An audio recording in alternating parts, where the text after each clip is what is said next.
Marry any woman I want. Do anything I please. Those weren't drunken words from a stranger at a bar. They were the cold, cutting words from the man I called my partner, spoken across a glittering rooftop dinner table in downtown Chicago. The lights of the skyline shimmered around us. Glasses clinked. Investors leaned closer to catch Jason's every boast. I sat in silence, wrapped in the green dress he once told me made me look like money itself. For one fragile second, I thought maybe, just maybe, he would introduce me with pride. Instead, Jason raised his glass, his smirk slicing through the night like a knife. Don't act like you belong here, Claire.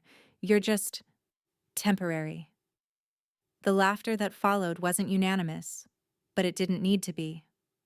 My cheeks flamed, every chuckle like a dagger, every glance across the table a reminder that humiliation needs no crowd to feel endless. My hand clenched the stem of my glass so tightly I thought it might shatter. Across the table, my best friend Hannah caught my eye. She gave the smallest shake of her head, begging me not to cause a scene.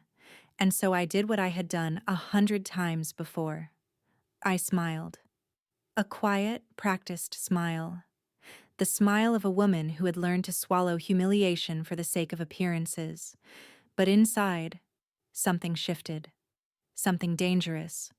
Before I tell you how that night changed everything, don't forget to subscribe to her betrayal stories and turn on the bell. Here, betrayal always meets justice, and every twist burns brighter than the last. And tell me in the comments, if someone humiliated you in front of everyone like Jason did, would you stay silent or would you strike back? That night, back at the loft, Jason collapsed onto the couch, scrolling through his phone as if nothing had happened.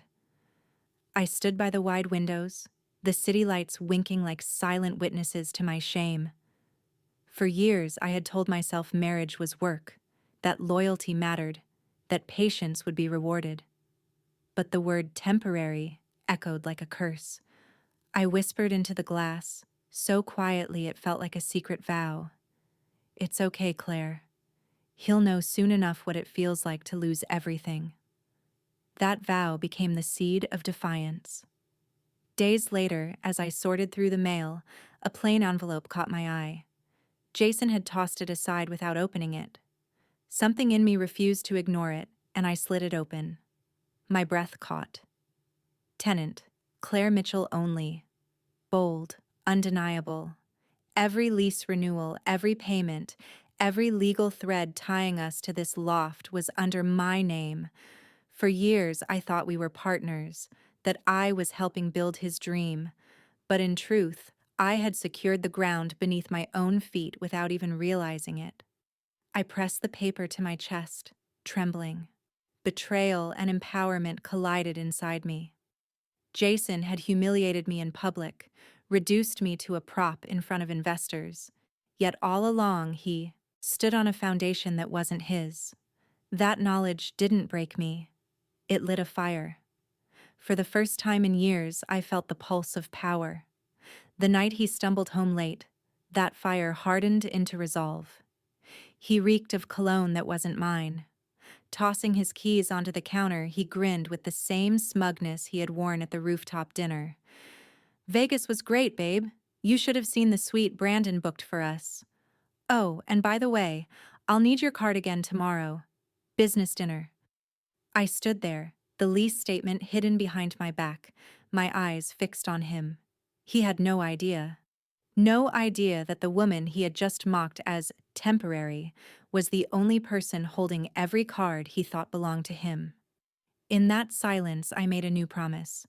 Not the promise of a loyal wife, but the vow of a woman who finally saw the truth. He believed he could marry anyone, do anything, humiliate me without consequence. But he was wrong, because the loft, the life, the very stage for his arrogance, it was mine. And soon, Jason would learn exactly what it feels like to be disposable. He once said it with a smirk that sliced through me like glass. I have the right to marry any woman I want. I can do anything I please. Those words haunted me in silence. They weren't just arrogant, they were a prophecy of the storm that followed. It began small, almost easy to dismiss. Jason forgot our anniversary, again. At dinner with friends, he raised his glass and laughed. "Claire's the sentimental type," he said, slapping Brandon on the back. "She counts the little things. Me? I'm focused on the future." The men chuckled. I sat there, smiling with lips that trembled. That sting, when the man you gave your life to makes your devotion a joke, isn't just pain. It's erasure. Then came the gala, a charity event for the hospital where I'd worked 20 years. I arrived proud, in a navy dress, imagining a night of dignity. Colleagues greeted me as Nurse Mitchell, voices warm, respectful. But Jason, he couldn't stand to see me glow. Standing by the fountain, he leaned toward Vanessa Green, a young broker, and whispered, loud enough for me to hear, "Don't mind Claire. She's just along for the ride." Vanessa's pitying glance burned more than anger ever could. In that moment, the gala's lights blurred. The fountain mocked with its spray. My chest froze in ice. Jason lived like a king while I quietly paid for his crown. He dipped into my savings, promising it was temporary, then rolling his eyes whenever I asked. "You're too uptight, Claire. Money comes, money goes." But it never came from him. It always went from me. One evening, I opened my bank app and nearly fainted. Thousands gone, wired to Brandon. When I confronted Jason, he didn't even flinch. "Don't act like it's your money, Claire. Everything we have is because of me. You should be grateful I let you share in it." Grateful. That single word cut deeper than any insult. Have you ever been told to be grateful for being used? If so, you know that wound. I learned to cry in silence. At night, my face buried in the pillow. By morning, I painted on makeup, played the role of supportive wife. Sometimes I'd catch my reflection and whisper, "Who are you, Claire? When did you stop being a person and become an accessory?" But even in weakness, awareness stirred. Not rage, yet awareness. The real fracture came at Hannah Collins's dinner party. Her house glowed with warmth, roasted lamb perfuming the air. For one precious hour, I felt normal again, until Jason took it away. As Hannah poured wine, he smirked and told the table, "Can you believe Claire once thought she could run a business? She wasted months scribbling plans. I had to step in and fix her mess. That's why I handle the real decisions." The table went silent. My chest tightened. I wanted to scream the truth. That his so-called business was built on my savings, my sleepless nights. But I only looked at Hannah. Tears filled her eyes, not for herself, but for me. Later, washing dishes together, she whispered, "Claire, why do you let him do this to you?" I had no answer. Not yet. Weeks later, the mask finally slipped. Jason's laptop lay open. Group chat messages glared at me. Free rent, different girls for different needs. Claire's just home base. My hand shook so hard I almost dropped it. He wasn't only disrespecting me, he was mocking me, publicly, casually. I copied the logs onto a flash drive. My heart thundered. Evidence. I didn't know how I'd use it, but I knew I couldn't let it vanish. From that night on, every smile he wore became another lie I prepared to catch. And I did. His business trips matched hotel invoices. His late meetings ended with boutique receipts. Once he bought a silk scarf, swearing it was for a client. Weeks later, I saw Vanessa flaunting the same scarf on Instagram. The puzzle pieces snapped together too perfectly. My heart broke. My mind sharpened. That's when I realized betrayal doesn't come crashing down. It drips, steady, until the flood is undeniable. One evening, Jason staggered in from another business dinner, reeking of perfume that wasn't mine. He tossed a tiny jewelry box on the counter. "Here," he smirked. "Don't say I never get you anything." I opened it. A flimsy bracelet, the kind bought at an airport kiosk in haste, but beneath the receipt lay another slip of paper. A hotel invoice. For two. I lifted my eyes to his. He didn't even bother to hide his grin. That was the night I stopped being silent. That was the night I began to plan. Silence alone is survival. But silence with a plan? That is power. He said it once with a grin that still rings in my ears. "I have the right to marry any woman I want. I can do anything I please." Those words were meant to humiliate me into silence. Instead, they became the spark. The hotel receipt was the last straw. I remember the room, the dim living room light, the long shadow the lamp cast across the hardwood. I set the cheap bracelet on the coffee table and watched the metal catch the glow like a cheap star. Beneath the flimsy box, tucked under the receipt, lay the invoice. 2 names, 1 room. Not a gift, a confession. I picked it up and felt something change. The bracelet felt like proof of a lie. The receipt felt like a rope, and I was finally seeing the knot for what it was. I whispered to the empty room, barely audible even to myself. No more tears, no more silence. It's time. I began to gather everything I owned that could speak the truth aloud. The lease, the one with a clear black stamp. Tenant, Claire Mitchell only. Bank statements showing transfers I never authorized. Thousands that vanished into business deals. Screenshots from group chats where he joked about free rent and cataloged women like inventory. Free rent, different girls for different needs. The hotel invoice, that careless breadcrumb he'd left beside my wrist. Alone, each document felt like a wound I had to touch to believe. Together, laid out on my kitchen table, they felt like a blade I could use to cut through his story. I bought a small lockbox and tucked it under the false bottom of my closet drawer. Night after night, when Jason fell asleep with his phone in his hand and the TV murmured in the other room, I added one more piece of the puzzle. The more I collected, the clearer the picture. Jason wasn't simply selfish.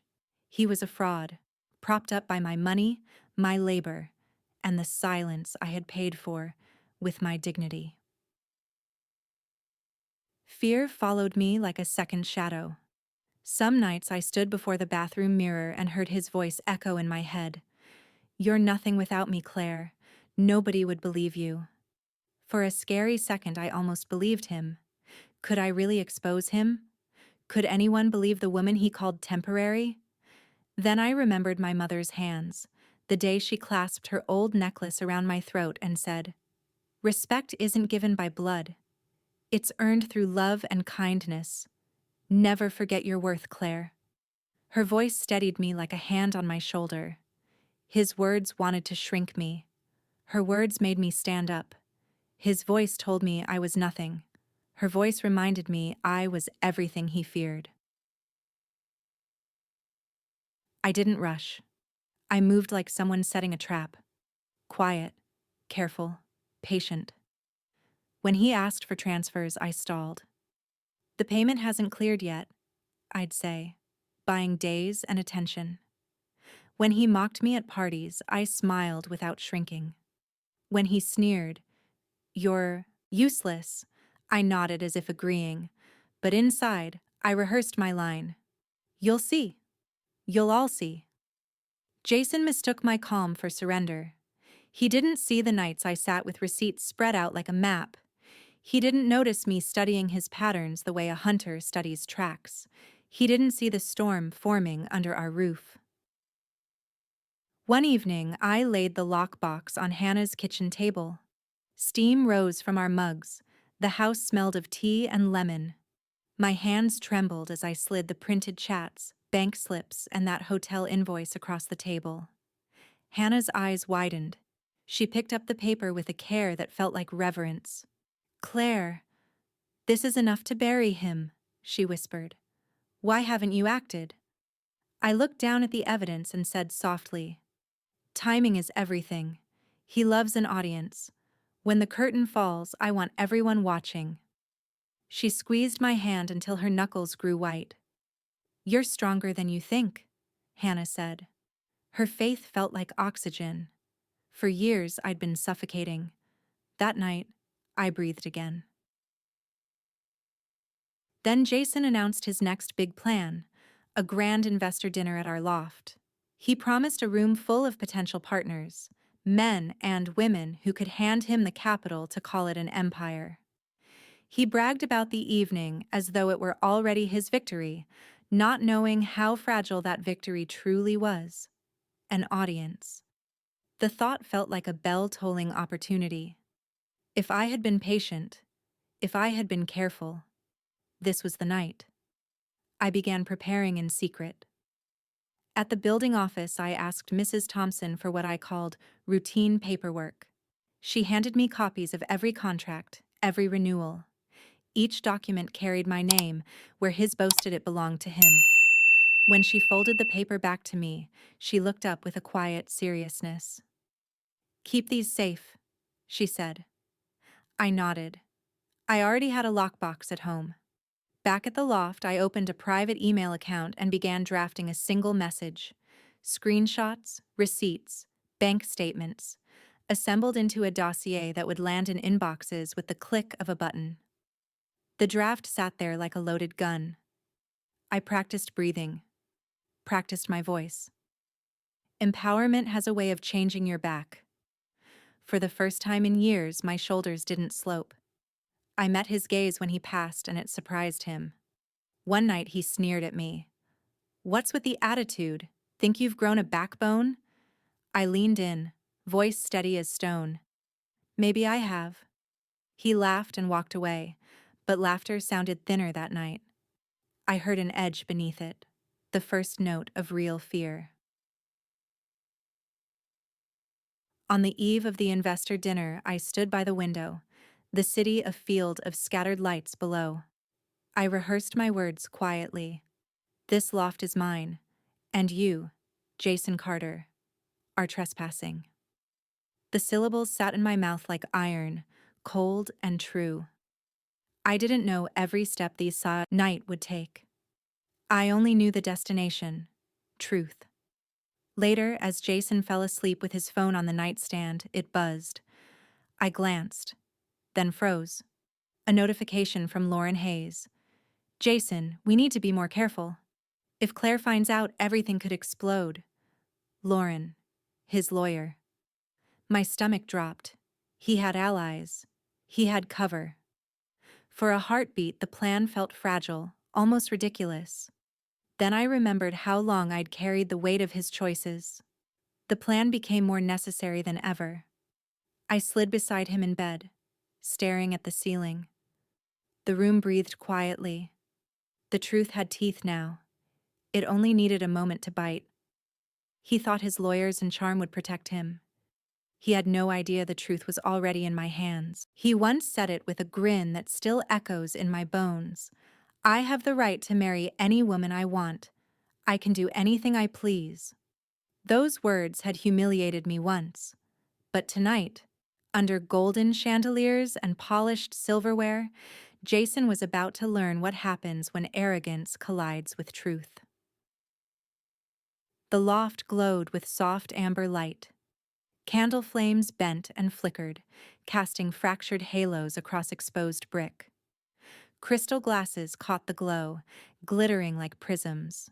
The scent of roasted duck and red wine filled the air, masking the tension that sat heavy on my chest. Jason strutted across the floor like a king rehearsing his coronation. "Tonight seals it," he boasted to Brandon. "These investors will beg to partner with me." I moved silently, refilling glasses, aligning plates, adjusting candles. The role of the obedient partner was one I had mastered. But not tonight. Tonight, the role belonged to me. My heart thudded like a drumline. Hannah caught my eye across the room, her tiny nod a spark that ignited my courage. Jason thought the spotlight was his. He didn't realize I had already written the script. They arrived in clusters, suits tailored to perfection, gowns shimmering like liquid light. The air filled with perfume and laughter, high-pitched and hollow. Jason shook hands, slapped shoulders, boomed with false warmth. Welcome to my home, to my loft, to my empire. Every "my" stabbed me like a blade. My fingers tightened around the folder I held, its edges cutting my palm. The room quieted as Jason raised his glass. Ladies and gentlemen, thank you for joining me. This loft, he spread his arms wide, is a symbol of what I've built. With the right partners, we'll take this city by storm. Applause erupted. His grin widened, but my jaw clenched.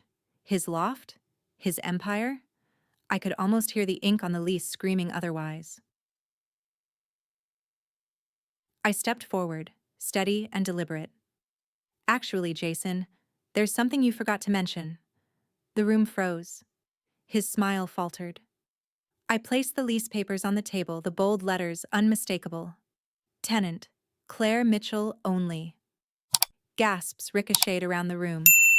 Jason's face blanched. This loft, I said, my voice cutting through the air, is mine.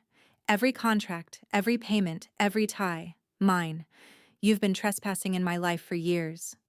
Claire, don't do this. Not here, he whispered, eyes darting, searching for escape. Exactly here, I replied. In front of the people you've been deceiving. The silence wasn't empty. It was judgment, ready to fall. From the folder, I pulled each piece like unsheathing blades. Bank records, thousands siphoned from my account. Screenshots. You bragged about free rent, different girls for different needs. This is what you told your friends, Jason. The hotel receipt, hidden under a cheap bracelet. 2 guests, 1 room. Proof of your lies. Each page landed on the table like a hammer. Gasps, whispers, sharp inhales slicing through the air. Brandon rose halfway. Claire, enough. I pinned him with a glare. And you, Brandon. You knew. You enabled him. Tell me, how many of you thought you were investing in Jason Carter? The truth is, you've all been living off Claire Mitchell. A low murmur spread like wildfire. Faces turned away. Some guests clutched their phones. Others stared at Jason with unveiled disgust. Jason lunged forward, his voice cracking. You're ruining everything. I stood tall. No, Jason, you ruined everything the moment you treated me like nothing. He sneered, voice trembling. You think anyone cares? You're just a bitter woman trying to embarrass me. I leaned close, my voice steel. Embarrass you? No. Expose you. With one tap on my phone, emails blasted to every guest. Devices buzzed in unison. Screens lit up with screenshots, bank slips, receipts, evidence impossible to unsee. Jason's face collapsed, his grin melting into panic. The room once pulsed with applause. Now it throbbed with whispers, sharp, merciless.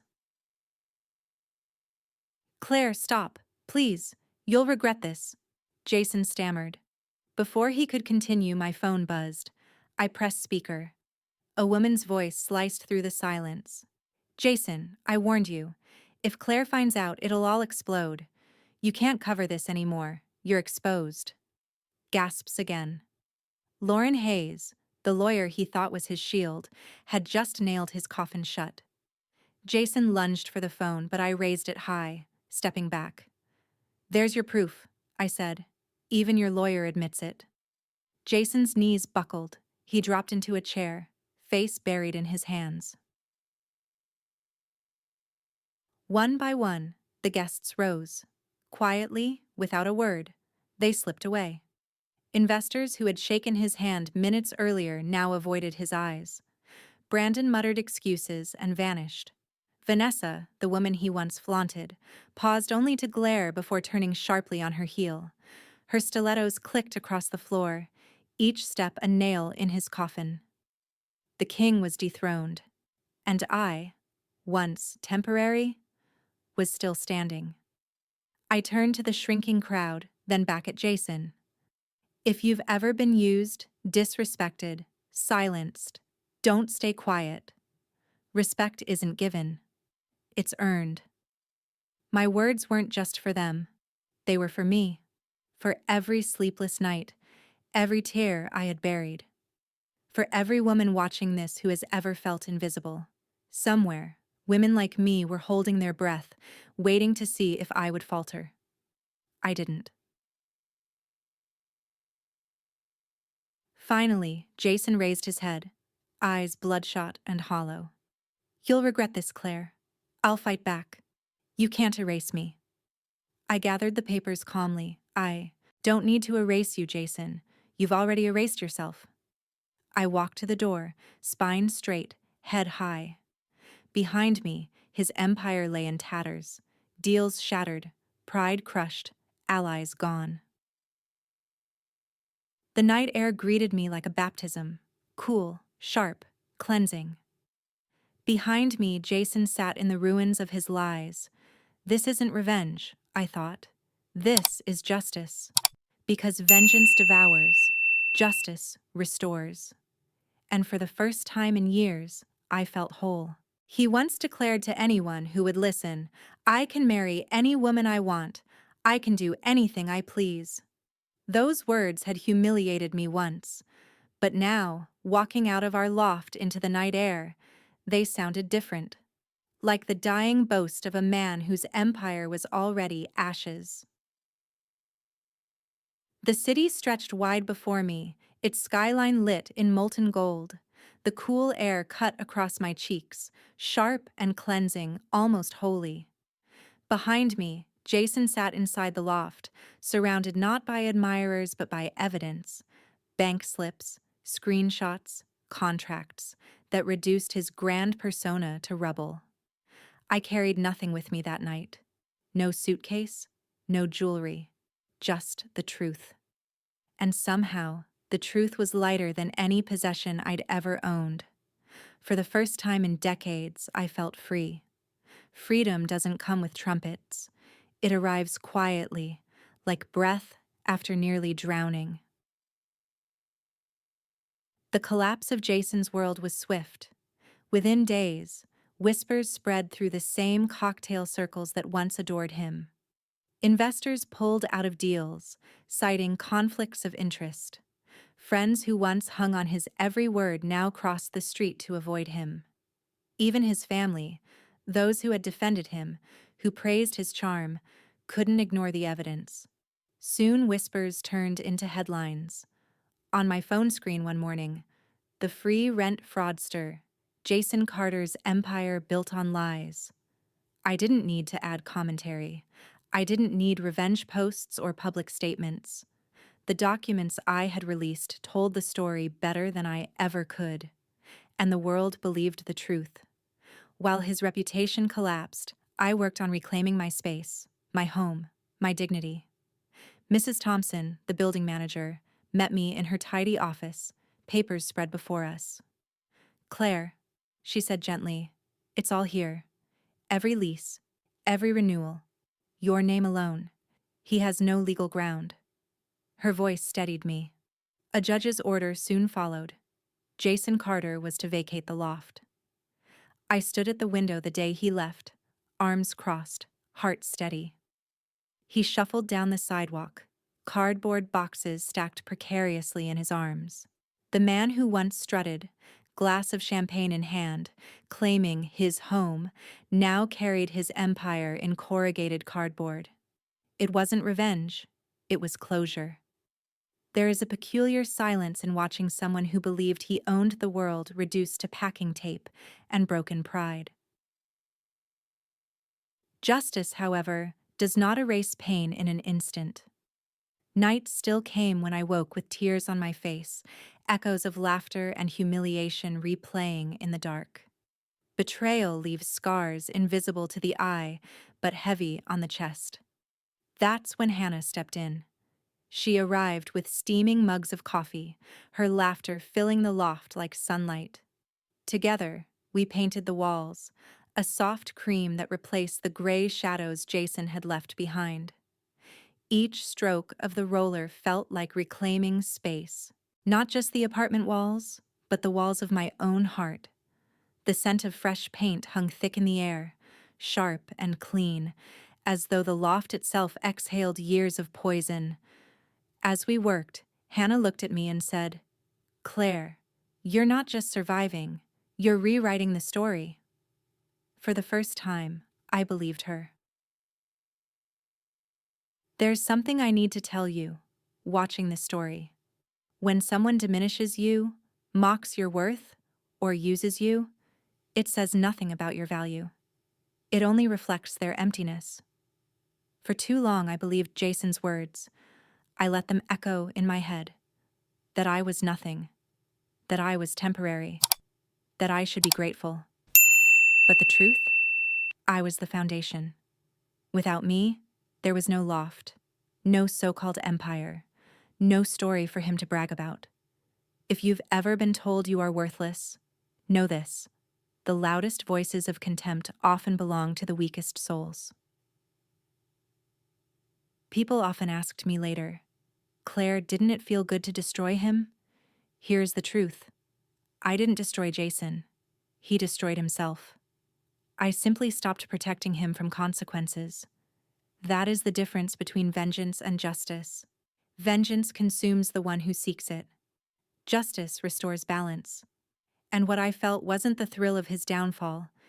It was the quiet peace of reclaiming myself. Months passed. Seasons changed. One morning, I booked a ticket I had postponed for decades. Paris, the city my mother once dreamed of visiting but never could. I packed lightly, just a suitcase, a notebook, and her old necklace, worn smooth by years of touch. On the banks of the Seine at sunset, I clasped the necklace in my hand. The sky burned orange and violet, the river catching every hue. The Eiffel Tower shimmered in the distance, steady and unyielding. Respect isn't given by blood, my mother had told me once. It's earned through love and kindness. Standing there, I whispered those words aloud.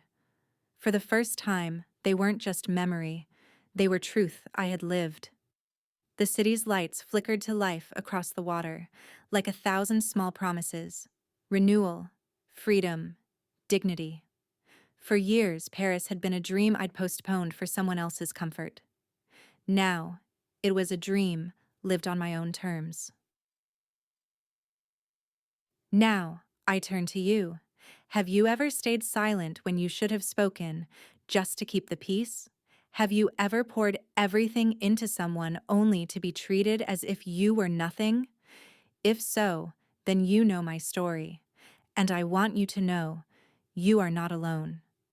Here, in this community, every story is proof that silence does not define us. We rise, we reclaim. We remind the world that dignity is not optional, it is ours by right. Somewhere out there, someone is watching this story in secret, swallowing tears, believing they must endure. Maybe that someone is you. If it is, I want you to remember, your silence is not weakness. Your worth is not defined by anyone's contempt, and your moment to rise will come. If you've ever witnessed injustice in your own family, how did you respond? If you were in my shoes, would you have exposed Jason the way I did or chosen another path? Share your thoughts in the comments, tell your story, because when you speak, someone else out there feels less alone. And don't forget, subscribe to her Betrayal Stories. This is where we stand together, where sacrifice meets justice, where betrayal meets its end.